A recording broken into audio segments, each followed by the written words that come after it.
Hello, everyone. It's Charlene Lee. And today I'm going to talk about what I do with people when I bring them on board as part of my team. I talk about their last day of work on their first day of work. And the reason I do this is because I want to establish a trust and integrity in the relationship that I have with people I work with right from the very start. And I think by talking about the last day on the first day, what we're doing is we're having a very honest conversation about one of the worst things that we do as companies and as leaders is that we have this this this idea and we perpetuate it that you're going to come and join us and be with us forever. That we're going to offer you lifelong employment. And the reality is, people typically stay at the company for 2, 4, 5, 10 years, but at some point, they're very likely to leave them. And so my sense is when, especially when I started Altimeter, that we wanted to work things in a different way, that we wanted to have a different type of relationship.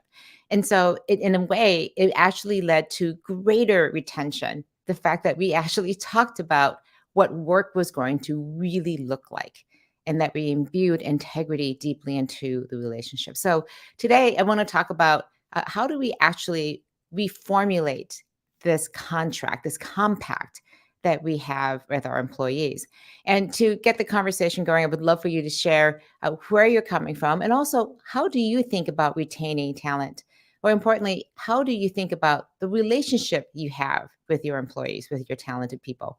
Because I think this is something especially important coming off of this past year where we had the great resignation of people leaving left and right. And it really shocked people. Like, what do you mean you're leaving? We thought we were good. I thought we were okay. And it turns out that we weren't. So, in many ways, this is about turning something that has always been there, this idea that there's is contract between an employer and an employee. For the longest time, as long as the company was doing well, you were guaranteed a job. And then, as globalization happened, as the information age happened, as change started to become the norm rather than a stable business environment, companies realized they needed more flexibility. And they looked at all the different places and they looked at people in particular and said, if we're losing money, we need to cut our employees. And that was the end of this idea of as long as you do your job, we're going to be, as long as you reward us with your loyalty as an employee, we will do good by you as an employer. We'll give you a pension so that you can retire with us. We will give you lots of opportunities to rise up a career ladder that as long as you play by the rules, you're going to advance in your career. None of that is a given anymore. And instead, what we have is employees being treated like free agents. You want a retirement? Okay, here's a chunk of money, and then you need to go invest it. We put the risk completely on you as the employee to figure out how you want to manage your retirement. And so all these different things, we go from, again, this traditional way of saying we're going to hire you and you're going to stay here forever to now being a free agent. And yet we haven't been honest in our conversations with people when they start that, we all know you're probably going to leave in a few years, but it's an unsaid thing. We don't talk about it.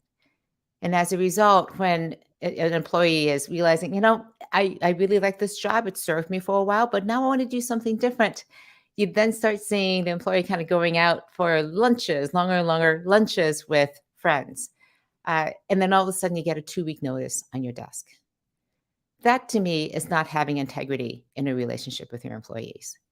So I want to do something different. And so I think it's what's really important is to understand that this is now a reciprocal relationship. It is something where we're moving from, again, acknowledging that you're going to be entrepreneurial. You're going to be a free agent.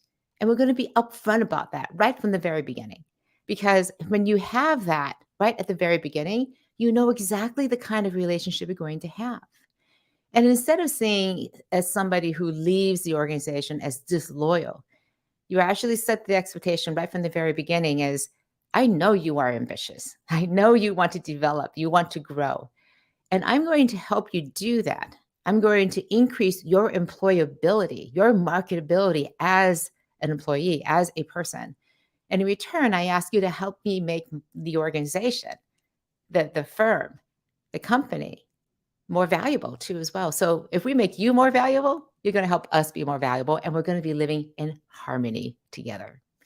So when we look at things this way, so many things change. And I'll go on and talk a little bit more about what this looks like because we're moving from every person for themselves, you're going to survive based on you looking out for yourself to something where it's much more again, I think it's an alliance, it's a reciprocal, it's a compact where it's a win-win versus a win-lose. And a lot of this is based on a beautiful book called The Alliance by Reid Hoffman, Ben Casanova, and Chris Ye, three amazing people who wrote a book back in 2013 called The Alliance. And they talk about a tour of duty. And I'll go into that a little bit more because I think the idea sounds a bit sterile, but is absolutely a beautiful idea that I would encourage you to try. I have this great comment from Jay asking, who commented about how he retains people by helping them reach their personal goals and treating them with respect. So I think that's a great way to be thinking about how to do this because when you are talking about the idea of a relationship, it's really seeing each person for themselves, for all the things that they do. And I think one of the ways to do that is to really look at each person and understand what is it that they're looking for? What is it that they're trying to adopt and do? So I'm just going to, I have a request from Knox Key to put the book into the comments. I'm going to try to put this, um, it's called The Alliance. And I can't type. And I'll put that into the comments and hopefully that gets in there across all the various channels that you're all in. And so one of the ways to think about this is in particular that when let me just go and start by thinking about how we actually do this. Okay, so when we think about the tour of duty, one of the things that I think is really important is that we think about this relationship with employees.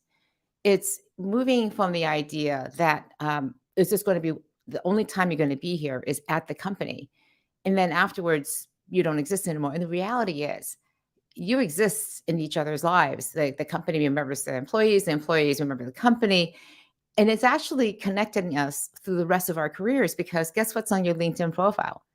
It's on your resume that you were connected to this company as an employee. And, what was that experience like? Was it a good positive one where you really felt seen and heard and understood and developed? Or one where, we did the job, came in, did it, wasn't a great fit. Nobody was looking out for me. I felt like a cog in the wheel. That's not a great way to be thinking about it. And so the reality is, this is a relationship we're forming for the rest of our careers. So let's treat it that way from both sides, as an employee and as an employer. So that one of the things I think it's really helpful to think about this is a tour of duty. And some organizations already do this. Consulting firms, investment banking firms, when you're coming in, especially right out of college, there's an expectation that you stay there for 2 or 3 years and either you advance into a management position, advance in your career, or you go off and do something else. Maybe go back to business school or get another job in industry. But there's a sense that these are what some people call terminal jobs, that it's a starting position or it's a position where you're here to do a very specific job. And in many ways, that's super helpful because you're coming in, you're going to learn a tremendous amount. You're going to get training. You're going to become much more have the ability to know some knowledge. You'll have the brand of the employer on your resume for the rest of your life. And those are all good things. And in return, you're doing a very specific and important job for the company. So it's really clear to everybody what is going on. The hard part is if you're not in one of these very prescribed programs, then how do you define that? And I think the biggest mistake we make as employers, as leaders, is that we hire somebody into the job. We hire them because they're great at that job. But at some point, they're going to say, I want to do more. I want to continue to grow. I want to do something else. Because this is the way we think now. We need to be entrepreneurial and think about our career development. So, how do we do this? The number one thing is to not pretend anymore. Don't even pretend that this is lifelong employment, and be honest about this with people to say, hey, you're hiring to this job. What's next? So, and also, what does doing this job look like? What's good? What does success, what does great look like? So, defining what this job is, how long it's going to last, that we expect that you will be in this job for 2, 3, 4 years, and that there'll be something next. Who knows what that next is? And the place to have this conversation is in the very first conversation you have with them. I'm right now interviewing people to grow my team, my research team at PA Consulting. And one of the things I always ask them is, I really want to know where you want to go with your career. We're talking about this job, but what are your ambitions long term? What are the areas of growth that you want to have? Then I explain this idea that we're signing up for this job, but we also want to think about what your last day is going to look like. Where are you going to go next? What is your next job going to be, either internally or externally? And my role as the leader, as your manager, is to make sure that we're growing you and developing you for whatever comes next. And if we can provide that for you internally at the company, fantastic. We'll move you around, develop those relationships, make sure you're well positioned for your next job internally. But if we can't offer you that opportunity, we should not be holding you back. If we determine that your opportunity lies someplace else, then what my promise is I will open up my entire network. We will find those positions where you could be thriving, where you're going to be growing. And when that time comes, we'll make sure that happens, position you in that right place, send you off with a fantastic party, wish you all the best, because we are connected for your entire career. And we'll welcome you back as an alumni of the organization. And in return, we ask you to do this job really well, to keep us up to date on how you're thinking about your growth and development. And when that time comes for you to do a different job, then help us hire your replacement and train them, so we don't have this gap of not being able to have that job filled. Now, that's a very different conversation than what most people do and say in their jobs. The reality is, most people don't have these honest conversations because I'm afraid I'm going to be seen as disloyal. We don't focus on development because we're afraid that if we do it too much, that person might leave, and we can't afford to have them leave. So if we rethink this entire thing, this entire process, and turn it upside down, we actually have a fighting chance of creating a completely different type of relationship with employees, one that's based on trust, one that's based on integrity and honesty and fairness. And isn't that what we all want in the end? So I think one of the things that Knox Keith has here is absolutely, this falls along the line of networking for life. I like the tour of duty, especially when employers maintain alumni networks. We'll talk about employee networks, because I think that's one of the hidden benefits of what people can do to, again, increase the value of working at a particular company. So one of the things that I do want to talk about, this tour of duty, one of the things that the authors talk about in the book is that this is not, again, one of these jobs where you can just take something off the shelf and say, okay, here's a job description, here's a tour of duty. It's not like when you're signing up for the military, it's pretty clear what those jobs are.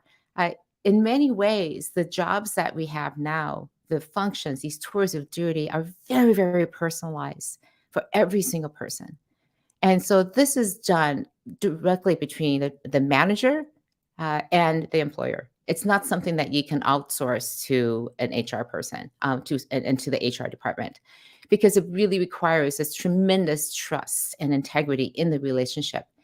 And we know from all the studies that the number one determinant of employee satisfaction, retention, just employee happiness, is your direct line manager. What does that relationship look like? And having defined the tour of duty is super helpful. And the elements of this is, what is the mission? What are you trying to accomplish during this tour? What are our joint objectives together? How long is this going to last? And what kind of results do we want for the organization? And very importantly, what kind of results do we want for the employee? What do they hope to get out of this tour of duty? The skills, the experiences, the client exposures, the customer exposures, the skills they're going to pick up. And how is that going to benefit the organization in terms of the value that's created? And so this is not about lifetime employment anymore.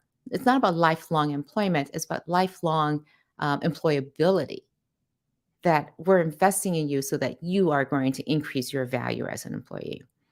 And then along the way, when you have this document signed up together, this is like your compact. It's an agreement that says, this is how we're going to work together to create value.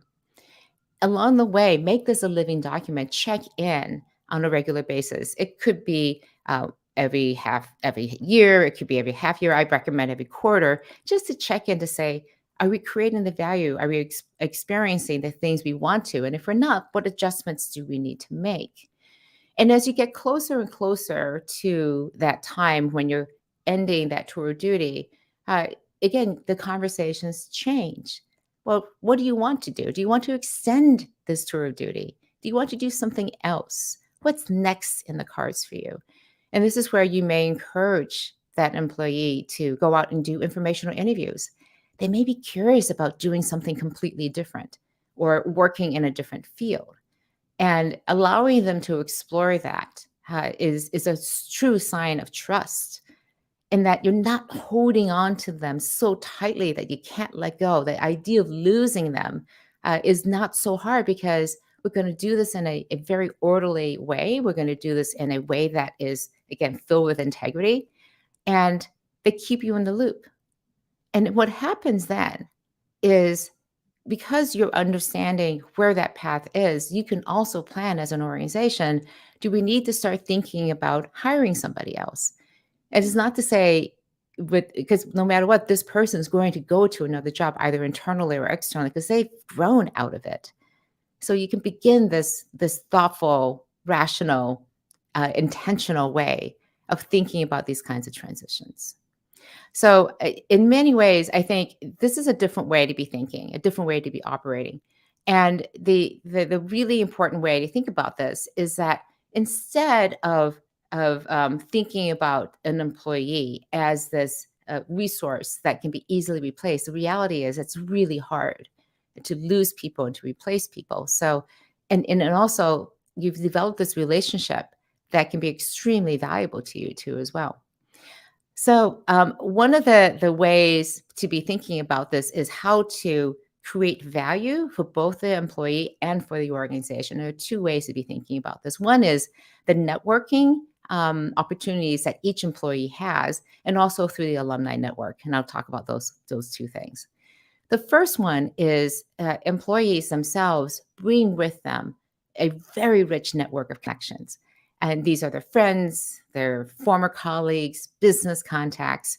And one of the things that we don't invest in enough is to encourage employees to network not just inside the organization, but also externally with customers, with partners, even with competitors. And what we're doing is we're raising the intelligence level of the employee network. And we don't do this because we're afraid that our employees, if they talk to other companies, they're going to see they're really nice places to work and they're going to leave us. So instead of having that fear guide how we have these relationships with employees, maybe we actually invest more in a trusted relationship to say, look, I want you to go out and network. And you may find opportunities out there that you want to explore, and that's great. Bring it back so we can talk about that in your development. And if it's something that we can do internally here, then we'll make sure you get that. And if it's externally, then we'll start thinking about maybe that's a better place for you to be, where you can thrive and grow. But we're not going to keep this a hidden conversation anymore. We're going to have it at that surface, because I'm invested in your success and you're invested in the company's success. And this is completely different approach. The benefit of this is that when you can invest in the network of the employees, it increases their value and also the value of the organization. Again, this is where I think you see networking as being in harmony with each other rather than in competition with each other. And Knox Keith has another great comment here. He says, it's so true. Employees have huge networks that are not leveraged or tapped into. And more importantly, we do not encourage them to go and do this. Again, out of fear that they could be thinking about possibly working someplace else. And the reality is they already are. They're already thinking about what is their next step. So let's be honest about this, transparent about this, and really make it at the front of the relationship that we have. And I love, Knox, again, that you're saying this is the key word. It's a bi-directional relationship. It's investing in both directions. And I think that's the idea of reciprocity instead of this sort of parent-child idea that the employer is going to take care of you, you just do your job. It's actually a two-way conversation, two-way relationship where value is created and exchanged. So that's the idea behind the networking. I also want to take a minute and talk about alumni networks. Alumni networks are incredibly powerful. And the reality is, we have alumni networks, whether we make them formal or they just informally spring up. I have talked about how I recently went back to my old company, monitor company, where I worked 30 years ago. And it was my first job out of college. I worked in Boston and then transferred to the Amsterdam office and went back. I just happened to be in Europe. So I figured, oh, I'll drop over to the Netherlands, to Amsterdam, and join this reunion. And my old colleagues were there. My old boss was there. It was great to reconnect with people. And Monitor has done a very good job, especially this office, of connecting people with each other and staying in touch. And again, the benefit of that is what? Well, we see the benefit back to the existing employees. They see that the strong connection is there. There was lots of networking at that event where we were helping each other, again, as alumni. And you can see the benefit of that as being an employee. But it's also super helpful because a lot of hires come back as boomerang hires. You leave and you come back because you were treated so well. You remember this. And then also it's a source of new business that I'll refer people back to the company, or of intelligence. Like, what else is going on out there? Our alumni out there, and we can connect and learn from our alumni too as well. So one of the ways to build the alumni network is while people are still at the company, for them to tap into alumni, see the benefits of it, and they're beginning to be setting the expectations of what it means to be alumni, the benefits of it, but also the ways that you can contribute as an alumni back to creating value for the organization. It happens in the exit interview, where the exit interview isn't this really awkward, awful thing where you just have to tick off a bunch of things from the HR perspective. It's a retrospective to say, wow, this has been a great journey. Let's celebrate this. Let's look back and reflect on the journey we've been together. And again, reinforce where we're going to go together into the future. It's a waypoint. The exit interview isn't saying goodbye forever. It's a waypoint to say our relationship is now shifting. And if you turn the exit interview into a really positive ritual, whole saying goodbye helps the employee and the organizations that's being left behind with this transition to the new. And I believe so much in rituals because they have meaning imbued into them. They are a wonderful way to help with transitions. And it's something that's a shared experience across the entire organization.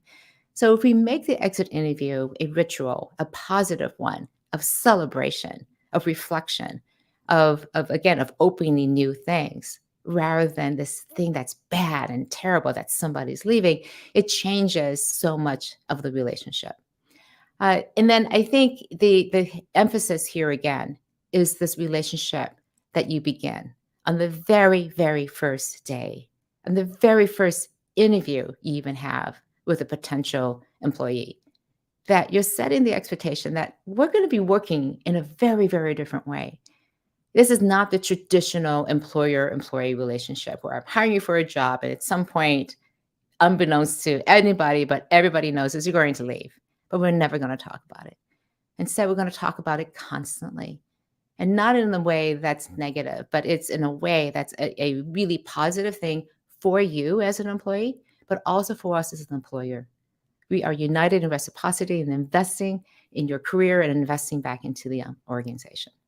So that's what I have for today because I really wanted to focus and just share in this idea. And I encourage you to try it on.